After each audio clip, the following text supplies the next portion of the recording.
Welcome to the Art of Franchise Marketing.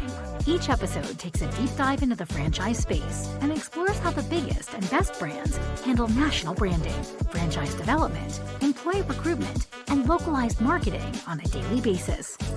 This podcast is brought to you by NetCertive, a localized digital marketing partner for franchise networks. Discuss what's working, what's not, and answers the question, what else can you be doing to excel at the art of franchise marketing?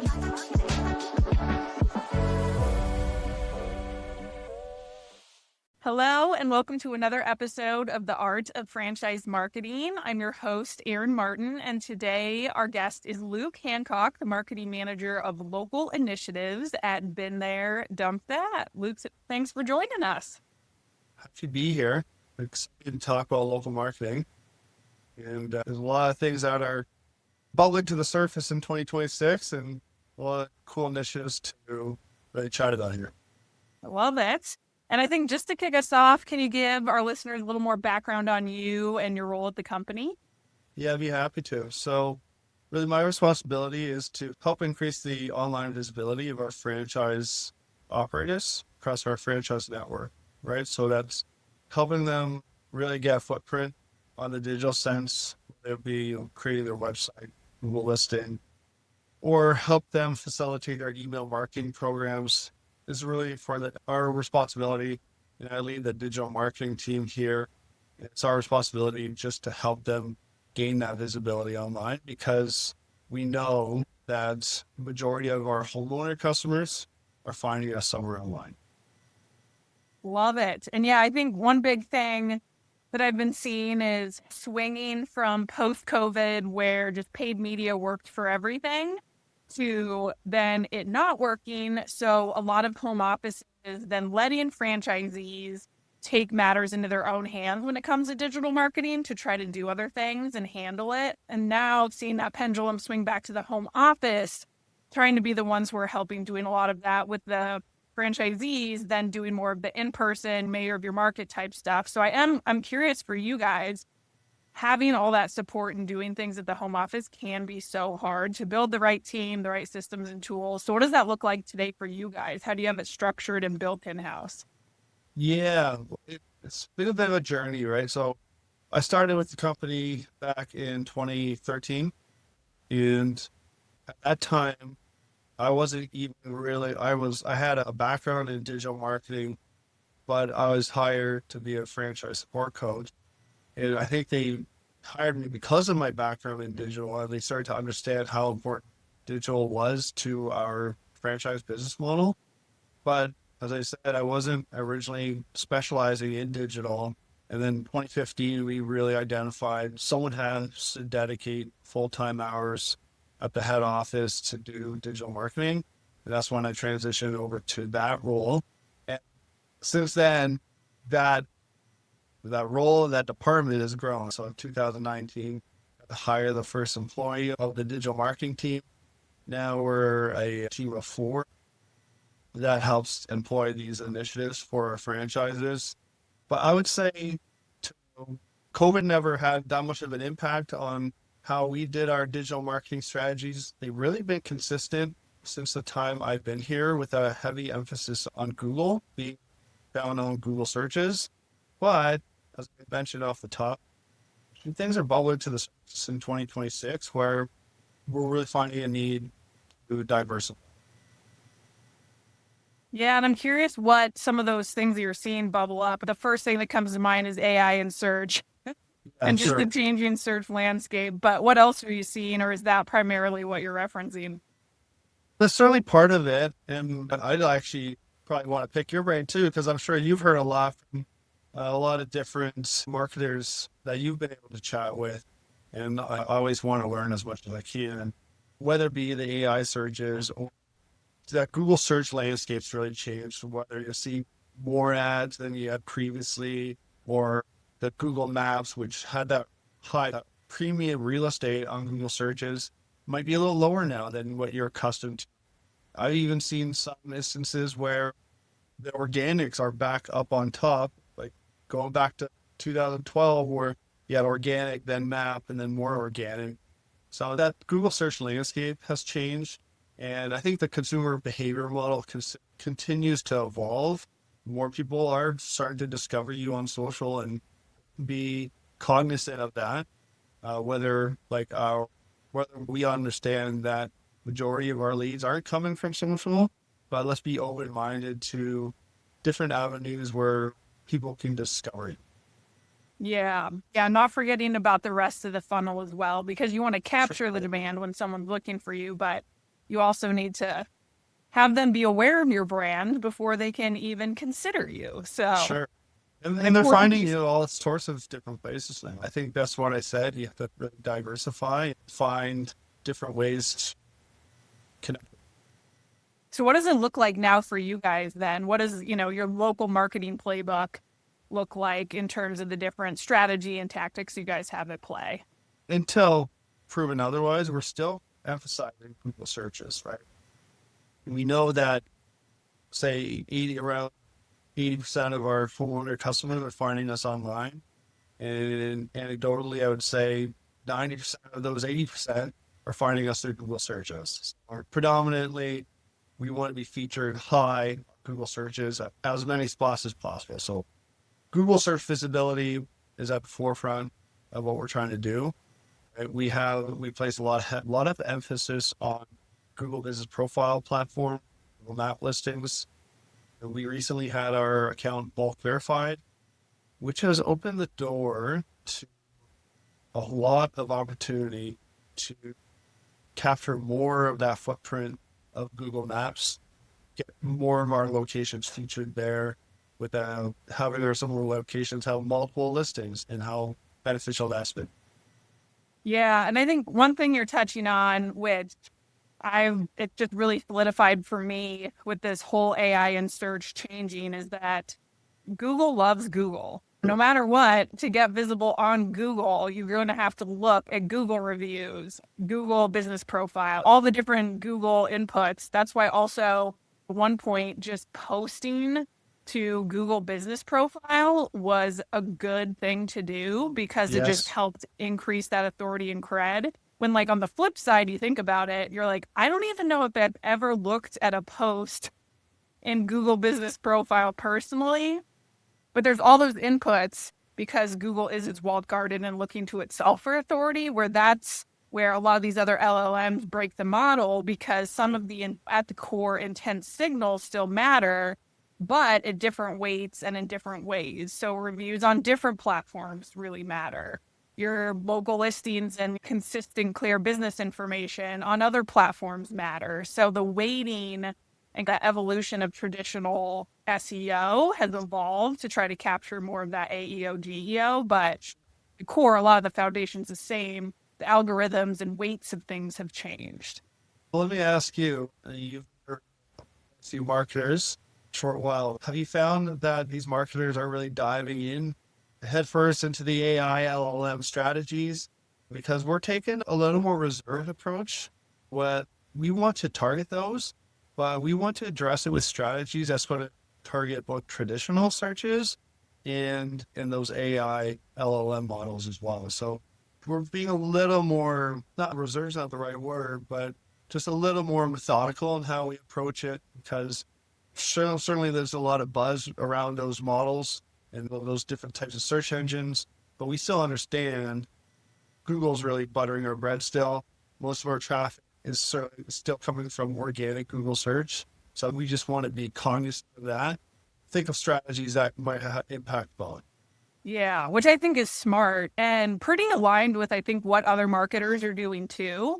I think oftentimes franchisees are the ones that are the loudest with, I want to be on ChatGPT. And then if you look at the traffic and demand, 99.5% of people that we could capture as quality leads are actually still on Google in AI overviews, all their different arenas. So it is an evolution, but at the end of the day, there's 0.2% of the demand on ChatGPT. Then again, be smart about what platforms that you can capture audiences on. I think that at the end of the day, too, when you peel back and demystify what's behind the LLM and what they're looking for, it all does lead back to quality content, that feeds the customer journey in the right way, that's still doing the foundations, but a little bit smarter way. So it's almost like you can't chase just visibility on ChatGPT. It's pulling back and doing the foundations correctly. One of those foundations that we rely on is name, address, phone number citation, not the site or backlinks, right? They still have a lot of value. We're finding you get referenced in a local publication, those AI LLM models are going to use that citation source to feature it. Like, for example, with our Omaha franchise, they recently won some business awards, Omaha, I think, magazine, something or another. And we use that as a source to create a press release campaign. And we use that to publish that press release and get it picked up by a number of different publications. And lo and behold, you do a search of what's the best dumpster company in Omaha.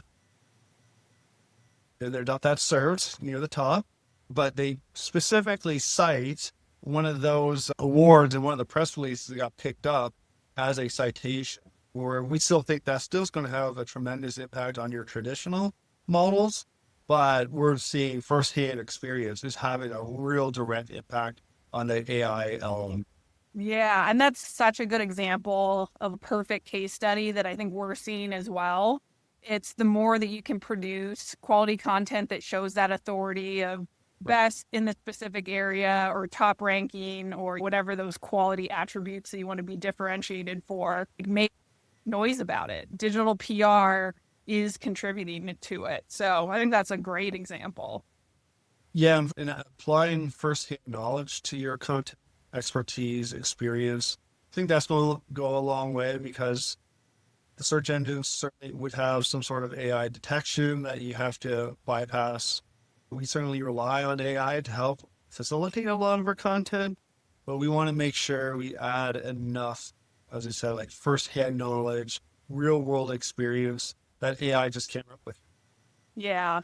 And I don't know what you guys are seeing, but definitely in the vein of the convo that we were having about clean citations and business listings. I know the other big thing with a lot of the LLMs is they're struggling to have 100% accuracy with local business information. So like those hours, even like address, a lot of it, they can get it wrong, because when they're out there crawling all these different sources, if it's not 100% polished and correct in every little place, it could pull the wrong thing in. So I don't know if you guys are seeing that too, but that's another piece of the puzzle is, oh, like, dang, listings is like real important now, because you don't know necessarily what something's going to pluck something from. I did see recently Joy Hawkins of Sterling Sky published something to that experience where the AI models are just pulling in incorrect local information. And Darren Shaw, White Spark, is saying the citations are back, right? Where citations ruled the roost 15 years ago, and then over time had those diminishing returns. They might be in a better position now to have more impact specifically on those AI LLM models. Yeah. And you mentioned the website. Do you guys have any initiatives going on that front right now or this year?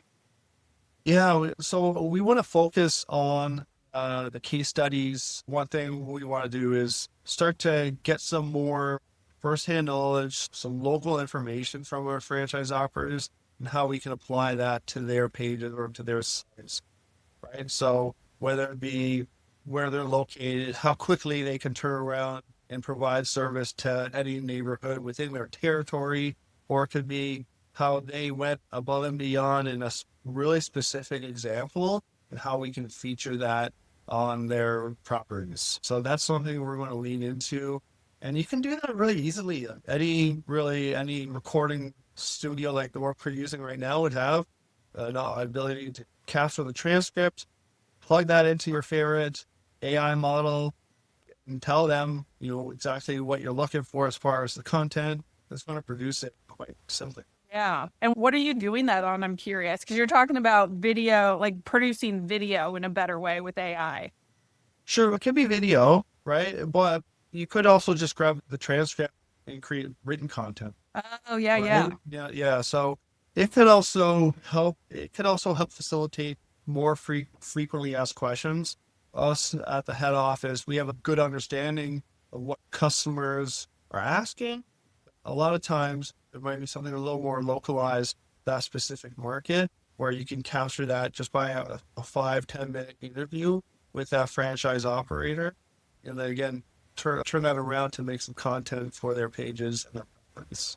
Yeah, that's awesome. And yeah, I think that's one of my favorite practical use cases of AI right now is the ability to hear frontline information and ingest it all and then find those trends to be able to create content or FAQs or address challenges through then that content strategy. Like that is just gold to me because it's real-time market info that you can act on immediately.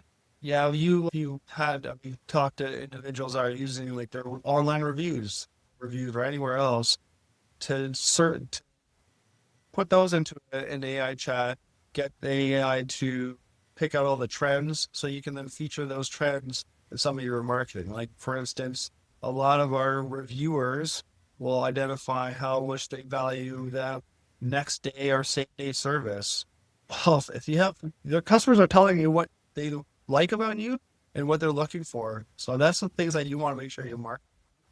Yeah. Yeah. And almost getting at what makes you different if you haven't already figured that piece out, to be able to really lean into something and a value prop that matters and can differentiate yourself from others. Sometimes it's just hidden in what you're naturally doing well and better than others through those transcripts.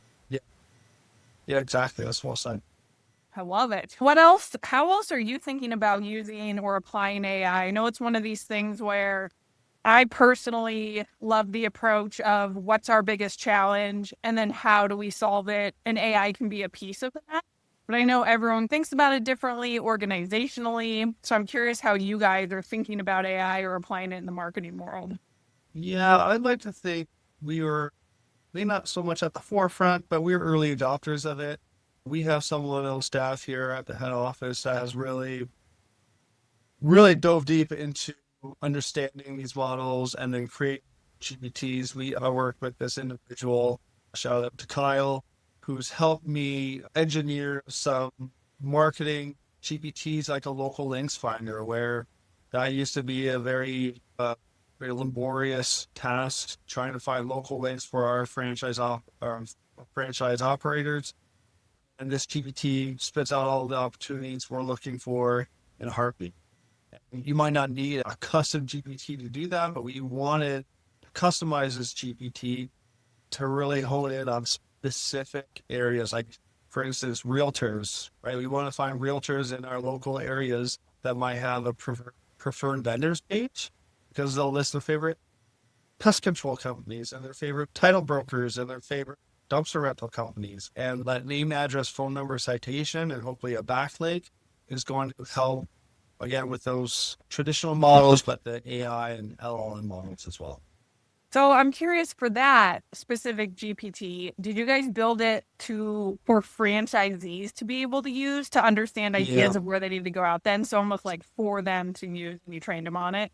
Then we have a centralized hub for all our materials and marketing, and they live there. And then just technically, where did you guys build it? It was in ChatGPT. Oh, okay. So we're a ChatGPT company. We've certainly experienced them all, but we just have a level of comfortability and experience with that model. So we tend to lean on that. And I work with Kyle to engineer a bunch of these different GPTs. That's one of them, the local links finder. But we also have a local search audit where I'll give a quick snapshot of that location's visibility, reviews, or their listings, or their SEO. So I run the gamut on that, the rankings. And that helps. And it just gives there's a number of reports. There's no shortage of different digital marketing reports you can surface, but this kind of consolidates them all in a flash and gives an actual physical score. So, this location has a score of 89. They probably don't need as much help as some other locations that might score a little lower. Yeah, that's very cool. Everyone needs a Kyle in their life. Right. Yes. So I'm curious, when you rolled it out too, did you guys put structured training around it, build policies to be able to like train franchisees and how to use once you've built these tools for them? Like, what did that kind of rollout and policy Sure. management work? Yeah, we've held webinars in the past, and we subscribe to a service called Scribe, which we're really just starting to utilize now, where you can document all different things. For instance, our email marketing platform, I recently created a series of scribes where it walks you through every step of the way how to create campaigns. And we're doing that for these GPTs as well. That would all be available in that centralized hub. Yeah, that's cool. I played around with Scribe as well, and it was a pretty cool tool. Yeah, we're all about documenting everything. Right? Yes. More this year than others is we have an appetite from our franchise operators who want to learn this stuff, so we're going to help facilitate that learning. Yeah. And what at the end of the day, what you're doing, it sounds like, is scaling your team and providing these self-service tools so that if you answer one question or provide one piece of educational training, it can live on through that documentation. It's like there's so much value there. And I personally think about, this is a tangent, but I'm a part of this fitness program. And what my fitness coach does is, as part of the program, you get all these on-demand modules. And every time that she'll sit down, either one-on-one with a client or with a group to talk about a specific topic, she'll record it, edit it, and then make it available to everyone else with, of course, the people's permission. And so then all of a sudden, throughout the past 2 years, she has this complete, robust library of answering every single question you would ever have that comes to mind. So it's like the more that you can do that documentation or like real life capture of a conversation, and like why, you don't want to do that one thing 1,000 times for every franchisee. So how do you like bottle that and make it something that can be consumed in a self-service manner over time? And I think we hit that like bottleneck like a number of years ago, where we really realized we really have to get them to have that initiative to help themselves, right? Because we have limited resources on how much we can dedicate to each franchise operator. So how can we facilitate that growth by helping them get that initiation to go find local links themselves or target review generation themselves? So we have all this documentation available.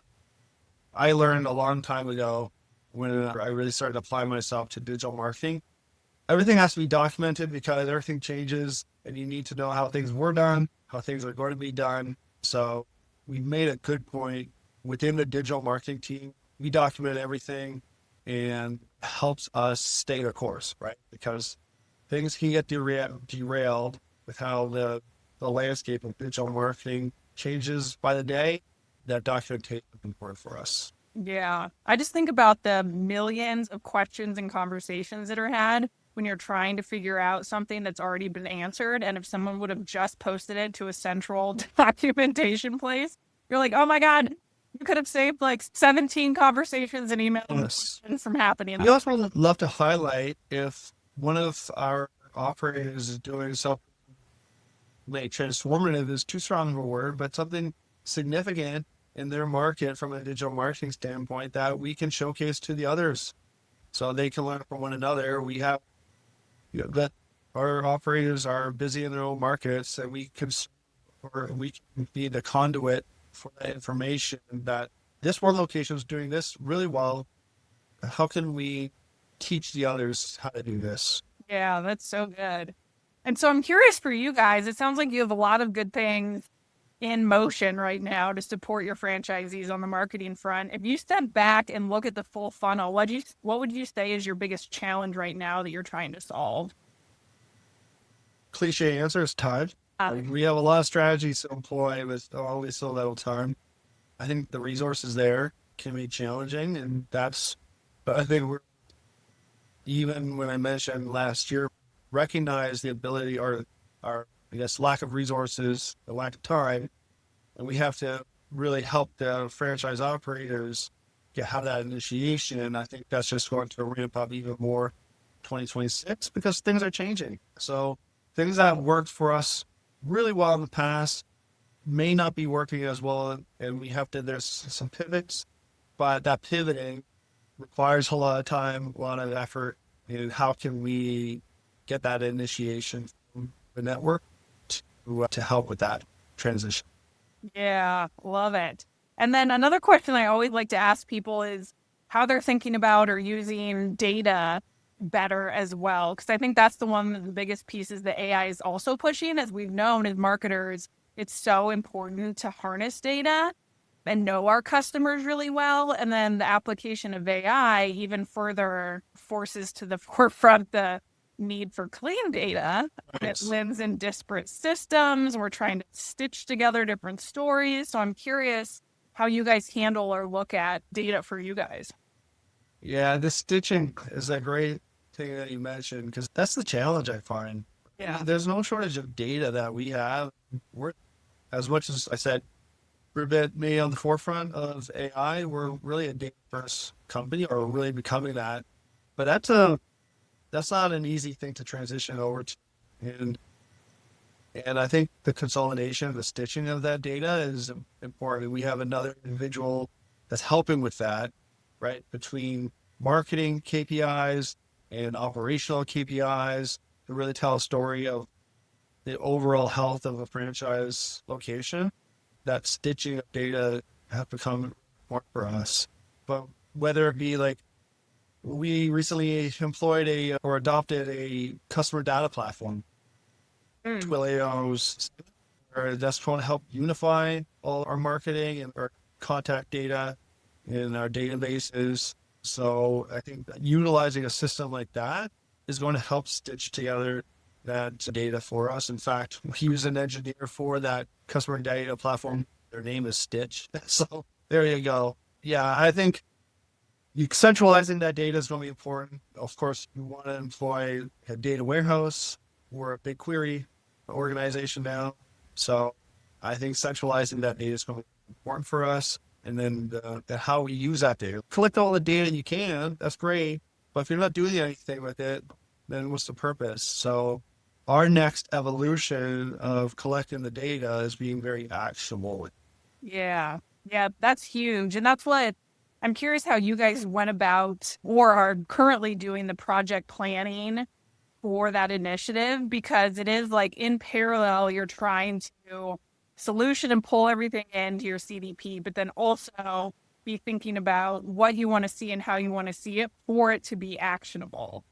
So is that like an initiative that you're spearheading and you map some of that stuff out? What does that process look like for you guys? I tell you, I have the ideas, but as far as the actual engineering of that's not my forte. That's the next evolution where we need those resources, those engineers to really, here's the data we have, here's how we can engineer it to be actionable, whether it's actionable in Google Ads or it's actionable in Google Analytics or in Pinterest ads or Reddit ads or whatever you need it, or email marketing platforms. So really that's the next evolution. We've got through first 2 or 3 steps, but we still have to get to step 4 and 5. Yeah, that's super exciting. It is exciting, but also we've come to a point is let's get the show on the road. But also you have to understand it's a process. So yes, for sure. And you want to do it right, do it right. So that you're not unwinding and then again, like just trying to go back and do everything again because you're not getting the right output. So yeah, we're going to get there. But again, it is a process. Yeah, that's awesome. Maybe we'll have to have you on later on. We can retouch base after you have that stood up and hear how it's going and what you're seeing. Yeah, we're looking forward to that time. I love it. Was there anything that you wish we would have touched on that we didn't? Well, there's maybe ask you from all the interviews you've done is what have you seen at the forefront of these marketers that you've been speaking to? Is AI dominating the conversations? You're speaking to, we're into home services. I'm sure you've spoken to fitness marketers and in restaurant and retail marketers. Is there anything any commonality between that, or is like home service isolated and what we're doing compared to, say, retail? Yeah, definitely have the industry nuances, but I wouldn't say completely unique in that the most advanced marketers that I talk to, when I think about why they would be advanced or in a better seat than some other people, it's because they do have their arms around data. And so they're able, and not just data, they're able to integrate their different systems. So they have automations at work, so they have to do less manual work. They have a greater understanding of their business, more command, a better understanding of their customer, all because they're able to sync these different data stream inputs into a more cohesive view to make better decision making. Like, it just sounds cliche and obvious, but I really do think I've talked to, I think Amber Burke at Burn Boot Camp is one person who's coming to mind. Who else? There's some other marketers who are really advanced in the integrating systems and holistic approach to running a business. So I think that's the biggest piece that can really 10x the needle for marketers. If you're trying to do this little thing over here on Meta or Google to like fine tune for a 0.5% increase, it's that's gonna suck up all your time, to your point of like time being a big one, when really if you step back and you look at the 10x leaps you could be making, like those are the types of things that some brands are doing that's really getting them there. And you might name it, right? Marketing automation. Not that marketing automation is any new concept, but we're now at a time where it's easier. It probably has more impact than it previously had. Yeah. So that's something we have our eye on. We got leaned into is marketing automation, and glad to hear that others are really diving themselves. Yeah. And I would say specifically for home services, one thing that I've seen too is the variety of CRMs or LMSs and some of the systems at play that are out there. There's so many, especially those that are like built for a specific home service. And so sometimes the brand could be on something for a long time and it worked 7 years ago, but that platform hasn't evolved as a partner. And so then it's okay, I'm trying to integrate and automate my MarTech stack, but I've got this dinosaur of a CRM that I'm trying to work with. It's embedded with all my franchisees. How do I solution moving forward? Or just do a straight up CRM transition? Like that hairball, I think, is one thing that can be present. It is a hairball because that can be a message. Yeah. Oh, thank you so much for coming on, Luke. It was great to have you. And like I said, maybe we'll have to have you in 10 months down the line and see how the project's going along and what cool insights you're pulling from your CDP now. I would love to join any time. I want to thank you for the great conversation. Someone learns just a little bit. I'd be very fortunate of that. Well, again, thank you for having me on. I look forward to the next time. Awesome. And thanks to everyone who listened in to another episode of The Art of Franchise Marketing. Thanks for listening to The Art of Franchise Marketing.